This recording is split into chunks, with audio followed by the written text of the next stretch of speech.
Hi, and welcome to today's episode of the Dead Man Walking podcast. I'm your host, Repeatedly Dead Fred, author of the medical trauma memoir, The Summer I Died 20 Times. And that's how I got the name Repeatedly Dead Fred.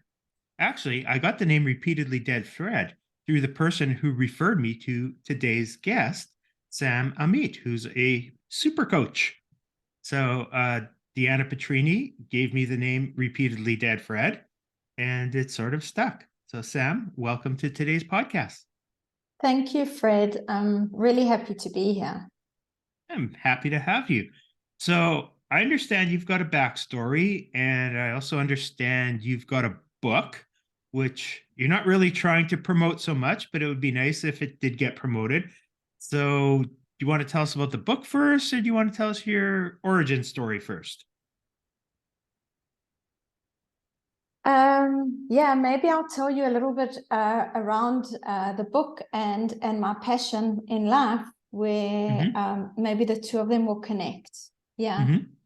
So I'm Samantha Amit. I am the author of Mindfulness at Work that I co-authored with Professor Jonathan Passmore. And I'm also the creator and developer of the Mindful Leadership series, which is how to integrate mindfulness into your life for leaders, for coaches, for facilitators. So should I tell you a little bit about how I actually came to mindfulness? Because I'm not the most mindful person by nature. That's hilarious. So, yeah, please go ahead. Yeah. So basically, I'm the opposite of wanting to sit on a cushion and practice. Mindfulness is a way of being present. It's a way of purposely, non-judgmentally being present in the moment. And one of the ways you practice mindfulness is through meditation. And so I am the last person who would have wanted to sit down on a pillow and meditate, being personality type A, highly strung human being, always on the run, high achiever. But I came to mindfulness because I came to it from a place that I was really suffering. And so I was looking for something to help me. So if you'd like, I can tell a little bit about my story, or would you like to ask me a question first? Well, I think you can just go into, how did you find the mindfulness? Because that's probably and what brought you to the place where you said, hey, maybe mindfulness is something that can really help me. So if you may, I'll go back actually quite a while ago. So I'll go back to me being 15 years old, living in South Africa, and it's a weekend, it's a Sunday evening, and I hear this terrible noise coming from my parents' room. And I walk in and I find my father, who for me was my security, my stability, my everything. I found him crying on the floor in the bedroom, and he was clutching the telephone, and he was speaking to the police on the phone. And that was the police informing him that his brother had been killed in a car accident. And that was a pivotal moment for me, because from that time, I decided that I was going to make my father happy. I was going to make my parents happy. I felt that my whole life was rocked from this experience, and from my uncle's death. He was very close to me, and so I did everything I could to control my life. And so I got married early, at 23, had one kid after the other, had a career, did my master's degree, moved also from South Africa to live in Israel, and was this like superwoman, superpower at work, a lot of respect. But actually, the truth was, when I went home to those two kids, I actually couldn't manage being a mom. I just had no patience. So I would come home at night. Then it was 5 o'clock in the evening, where I would fetch my kids from kindergarten, from nursery school. And for me, my to-do list was still very long of what I had to do. And so even to bath my kids was a chore. And so I found that I wasn't enjoying life. I was just going from task to task, from achievement to achievement, and not enjoying anything. And the worst thing was that when my kids, called me or wanted my attention, for me, it was a disturbance. And I don't think that's uncommon. I think a lot of us are overcommitted, overextended, and we just don't know how to get us out of that cycle. Yeah. And so I thought controlling my life and, being on the treadmill and running from success to success would give me joy. But it didn't, because I was just then after the next goal. And my kids, instead of enjoying them, they were a hindrance. And so I started hating myself as a mother. I was shameful of the way how I was. And so I had this perpetual cycle of being angry and then getting sad afterwards, the shame and being sad of how I was to these two young kids.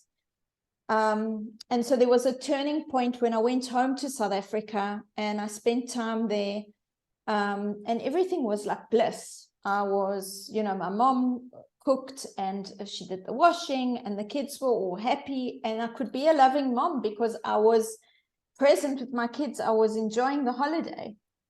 And then I actually started meditating while on holiday because my brother meditates, and so he invited me in. And the kids were then something like 6 and 8 at the time. And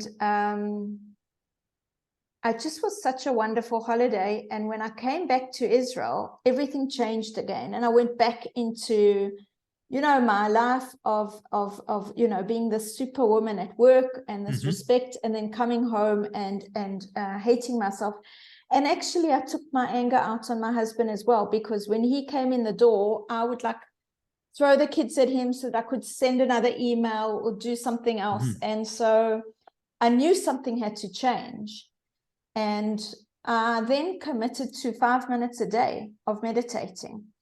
And even that 5 minutes was really hard, because the minute I sat down, my to-do list would come up like this, and I would just think of all the things I had to do. Or I would sit in meditation, silent meditation, and then I would notice something I was angry about. And so I think that's why so many people don't meditate, because it's hard. It's really, really hard to meditate. So as time went on, I started seeing a change in myself. And I stopped beating myself up so much around being like this terrible mom. And I started responding to my kids instead of reacting to them. So I made a commitment that, I started noticing when my kids calling me, my voice in my head was saying, he's disturbing me. And I changed that to, he needs me. And when I changed that sentence from he disturbs me to he needs me, that brought joy into my heart. And so I could breathe and respond to him instead of reacting to him. And slowly, it was slow, things changed from just meditating 5 minutes a day.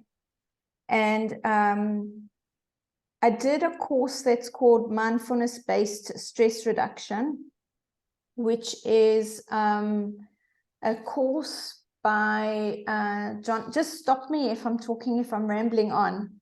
No, you're doing fine. Okay. So I did a course called Mindfulness-Based Stress Reduction, MBSR. It's a famous course that's all over the world.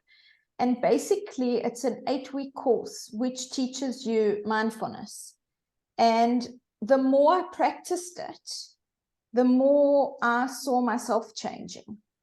And the more I could be in leadership and then still come home and make space for all my life areas, not just being a super leader, but also becoming more of a, I wouldn't say a super mom, but a mom that could be present with her kids, that could start more enjoying life more than I was. And so that's the short version of a longer version. And so I wrote the book first. I wrote the book together with Professor Passmore, and then he basically dared me to write the book. He said to me, "You're doing so many mindfulness workshops. Mm-hmm. Why don't you write a book? Mindfulness is so needed." And yeah, so I wrote the book, and then the course developed during COVID, when, you know, Mm-hmm. I had all this time on my hands because everything shut down. And so I created Mindful Leadership, which is a course for employees, for management, for anybody that's working, how to integrate mindfulness actually into your workday. Because not everybody wants to sit on a cushion and meditate. So we're having a theme here of things that start with the letter M. Mums, meditation, mindfulness. All are extremely hard. But if you put the three of them together, it makes a very powerful formula for being better at all of them. So can we go back to meditation a little bit? Yeah. So many people have a preconceived notion that you are sitting in like a lotus position on a cushion going, or, you know, whatever. But I think there are, well, actually, I know there's dozens of different variants of meditation. Right. So I think it's important to throw out there that if you try one form of meditation and it doesn't resonate with you after a week or two, there's other options. Right. So one of them will work for you. Right. Yeah. And I'm curious, do you meditate? well, I do prayer regularly, you know, a couple of times a day. So that's a variation of meditation. Because Absolutely. you know, you have to super focus and get into a rhythm and all of those things. Yeah. Yeah. And so that's the time I dedicate to meditation, or what is a meditation for me. And of course, I'm always working on being more mindful, but mindful is also one of these M's that means a lot of different things to a lot of different people. So do you have sort of a general definition of mindfulness that you work with? Yeah, so I use John Cabotson's definition. John Cabotson brought mindfulness really to the Western world. And he was one of my teachers. I mean, he created MBSR, the mindfulness-based stress reduction, which I did the course originally as a participant and later trained also as a practitioner. So I'm trained in it as well. So his definition is present moment awareness on purpose and non-judgmentally. And the non-judgmental part for me is huge, because my inner critic was so big. That was the part of me that kept telling me that I'm a bad mom. And so we all have, you know, inner critic, a judge, this voice in our heads that tells us that we're not good enough. Everybody suffers from some kind of imposter syndrome and self-doubt from time to time. And so when you practice, let's say, slowing down, I would say that to be mindful, you do need to slow down somewhat. And when you practice slowing down enough to be mindful, which is to be able to either watch your thoughts, your thinking, you can pay attention to your emotions, you can pay attention to sensations in the body, to your full experience. There are many ways of doing this. it helps you to notice what's going on in your experience, and then it helps you to meet the world in a better way. So just being present to what is present, either in your outer world or in your inner world. So those are, yeah, that's the definition I use. So John Cabotson's definition, and also just paying attention to your inner experience and also the outer experience by zooming in and zooming out all the time. As if you're the photographer of what's going on around you. Yeah. Yeah. And I think some people are more naturally gifted or inclined to be mindful in certain situations, and not so much in others. So it's just a matter of, helping yourself tweak these little techniques to make you better. Exactly. And I think eventually it will help you move a lot of this from your conscious mind, which takes a lot more energy, into your subconscious. So it'll set up your radar. So you'll be absorbing these things, and it takes a lot less energy to do it at the subconscious level than it does to do it at the conscious level. So I see it a little bit differently to you, or maybe it is the same, but I love what you're saying. Thank you. I'll tell you how I'm seeing it. So just as a reference, I definitely believe in God, and I pray as well a number of times a day. I wake up and it's one of the first things I do. I go to sleep, give thanks for what I have to eat, and I try and bring prayer in. And once I bring different ways of being mindful or being present, it becomes like a habit. And when you have these habits, they become almost subconscious, like as you said, they're internalized. So me breathing, breath is so important. So many people are tired today, are anxious today, are stressed. And just breathing is a mindfulness practice.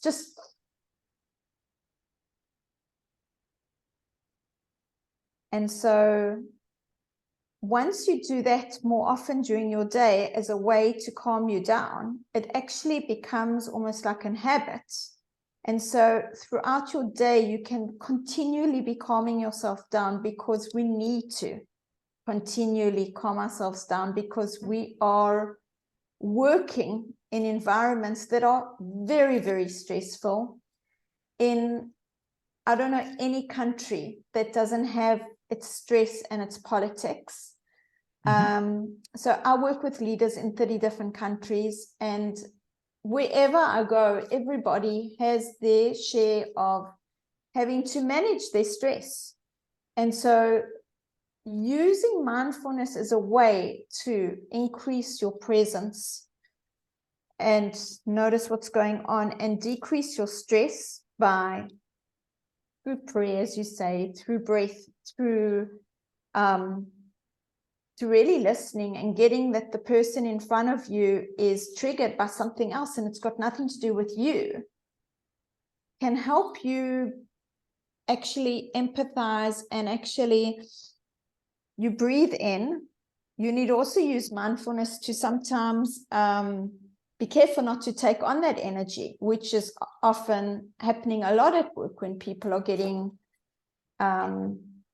crazy, upset and triggered, and I call them heated experiences at work.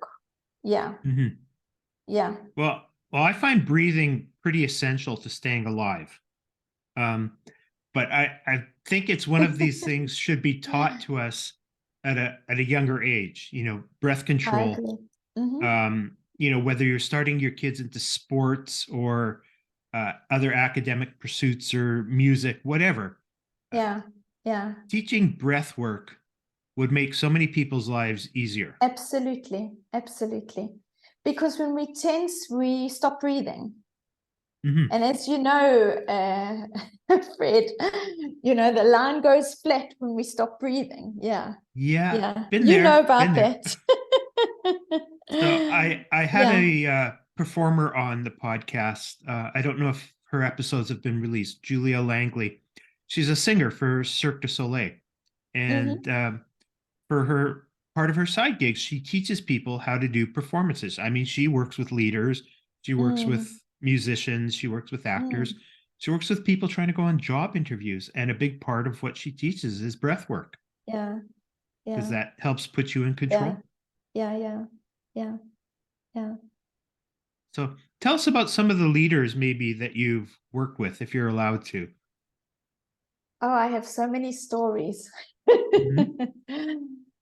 um, so I use mindfulness a lot also in my sessions with the leaders I work with. So I do both teamwork and I do one-on-ones. I use mindfulness a lot at the moment in the one-on-one sessions. So let me give you an example of a leader that she's in Europe Mm-hmm. and she's working with someone in the US. And what happens is when you're on two different teams, you have to learn to work together. And it's really hard because each team has their own KPIs or their own Mm-hmm. key performance indicators. And so often the two teams don't have a shared purpose. Mm-hmm. So the leader needs to figure out what their shared purpose or shared goal is. And so until they do that, if I'm working with a leader who is very anxious because she needs to now work with, let's say, a new team leader who's not that interested in working well. So the first thing I do with this leader is to help them use a way that works for them to actually calm themselves down. Mm-hmm. When they calm themselves down, then they can be fully present. And they also prevent burnout, because if you're going to get stressed time off, I coach these high achievers, and these high achievers are actually extremely anxious. They just hide it very well. They're very courageous. Mm-hmm. They're juggling multiple projects, sometimes multiple teams across time zones. So just imagine you wake up in the morning in Europe, and I'm in Europe, so I work with a lot of leaders in Europe, although also in the Americas. And you wake up, and it doesn't matter what time zone you're in. While you've been sleeping, there are a lot of emails that actually come in to your inbox. Mm-hmm. So another example is I received a new client the other day, and she had 8,000 emails. Now, can you imagine looking at your inbox with 8,000 emails? I don't think anybody would feel happy with that amount of emails. Mm-hmm. So we figured out a strategy for her, because productivity is also one of my expertise points, to work on how she's going to actually get that that inbox to almost zero. But then also, how do you work with yourself so that you can actually work with all the tasks that you have coming in, all the meetings that you have? People are often going from meeting to meeting. Mm-hmm. So let me go back a bit. As you can hear, I've got a bit of ADHD as well myself. So the mindfulness helps with that too. So with the first leader that I was telling you about that had this new team leader that she needed to work with in the US, she was very nervous about working with him because he didn't have a good reputation. And Mm-hmm. basically, he wasn't really interested in collaborating with her. So we just did a grounding exercise. And the grounding exercise I could do with you now, which she did also, she prepared herself before. I often do work where leaders prepare themselves before they go into a meeting. Mm-hmm. They prepare their state. You mentioned mindfulness as a state. So they prepare their state, they work on themselves. And then when they go into that meeting, they're much more confident. And when you're centered and confident going into any interaction, you're going to have a different outcome. Right. Right. Yeah. Let me think of another example. Another example is, we spoke about this inner voice. So when you sit and you are mindful, or you meditate, or you journal, you notice your inner voice coming up. So I had another leader. He is in the accounting field, auditing, and he had this big, huge company that he had to work for. And the problem is that there's a lot of stakes, there's a lot of things that you have to make sure that everything's right. Of course, accountancy, all the numbers have to add up. And this was a difficult client. And so he used to think of the worst case scenarios before going into the meeting. And so basically what he did is he used to get panicked even before the meeting started. So once he started working with me, he started being mindful of his thinking. And then what happened is he tested his thinking to what actually happened in the meeting. Now, there was very little correlation. His thinking, like he could have been one of Steven Spielberg's script writers. He had like this horror movie that he used to think of how this, these meetings, and they never ever panned out like this. Once or twice they had a little bit of a disagreement. But the stories that we have in our minds actually can drive us crazy. So I work a lot with leaders on understanding our thinking, understanding what's going on in our hearts, and this connection between mind and heart. And so when that's connected, and when we can learn to live better with our stress, because we'd have to live with stress, right? Then we meet life in a much better way. Okay, so I think the audience would be very interested to know how you got that one leader from 8,000 emails in her inbox to close to zero. Yeah. So, this has happened a few times to me. I've had a number of leaders in the thousands. And so I always basically ask for permission to suggest something, because I'm a coach as well. So as a coach, I don't like to consult, but I give suggestions, and then it's up to them if they want to use it or not. So basically, I tell them to create a backup folder of old before, let's say now we're in March 2023. So old before March 2023, and basically to just push everything into that old folder. And I always say to the leaders that I'm coaching, if somebody's looking for you or they want you, they believe me, they're going to find you. If you don't answer their email, they're going to find you. And if you don't want to move everything, then just move, let's say, everything except for the last, let's say, 2 weeks or even a month. But don't keep more than a month. And then obviously there are other ways that you need to, it's not related to mindfulness, this is related to productivity, but you need to always clean up your inbox and clean up your calendar. If you want to have some kind of chance of being mindful, of being a mindful leader, of being a conscious leader, you have to be able to at least manage your calendar and manage your emails well, because otherwise you've got very little chance of being present, because you're going to be triggered by your world being too disorganized. I have a friend, Alex, who's, I guess he's a CFO for a Canadian division of a major consulting company. I believe he has 250,000 emails in his inbox. And he's the same philosophy as yours. If they're going to want to find me, they can find me. And if I need to look something up, my Gmail or whatever service you're using has amazing search functions. Absolutely. And you just put in, 2 or 3 keywords and get to that magic email, and you can deal with it. Yeah. So I don't believe in keeping the 250,000 there. It's like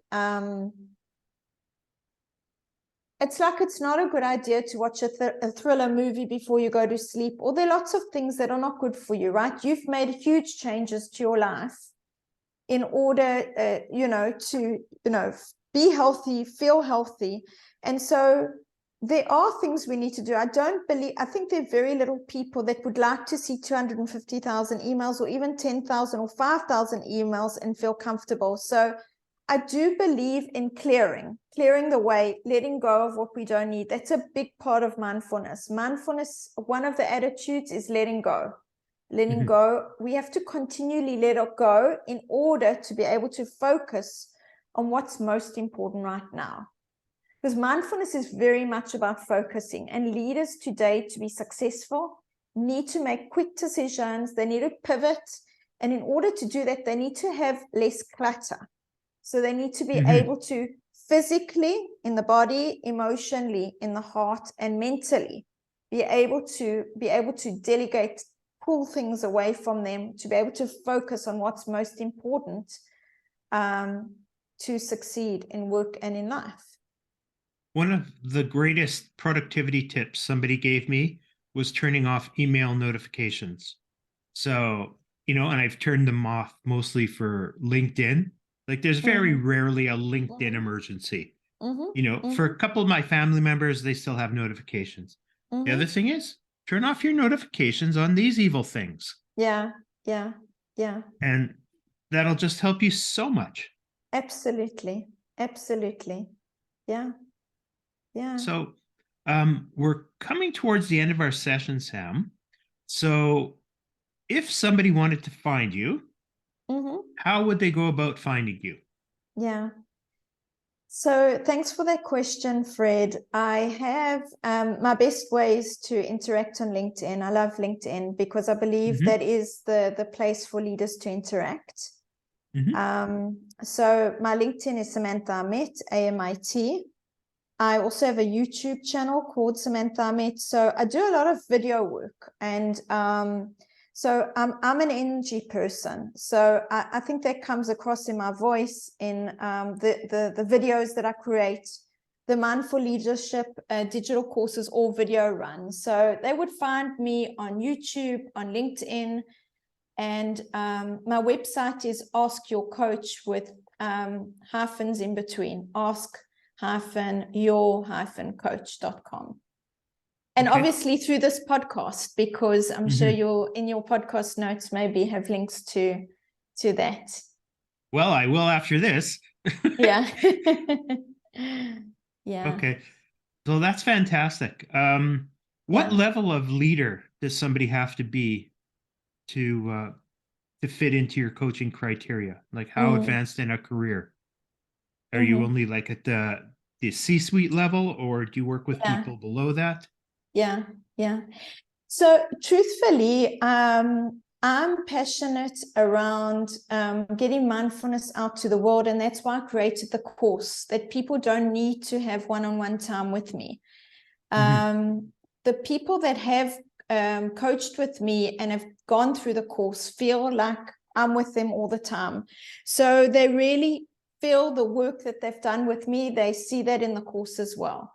So even though I coach leaders of all levels, I focus more on managers of managers and C-level leaders. And because I'm so passionate about shared leadership is about letting go and empowering others. So you hear that in my course too, about just learning, as I said at the beginning of our conversation before we started recording, about trusting yourself and then trusting others. And it's a beautiful feeling to meet life. And so the higher up you go, and the bigger your org is or your division is, the more you do need to build that trust habit and be able to let go and empower the people under you. So and then again, the course does give them those tools. Fantastic. So we're almost out of time. So thank you so much, Sam Amit, for coming on the show. To the audience, thank you for tuning in. Please like, subscribe, share, check out Sam's social media connections, and have yourself a great week. We'll see you next episode. Bye-bye. Thank you. Thank you, Fred. Bye You're for now. welcome.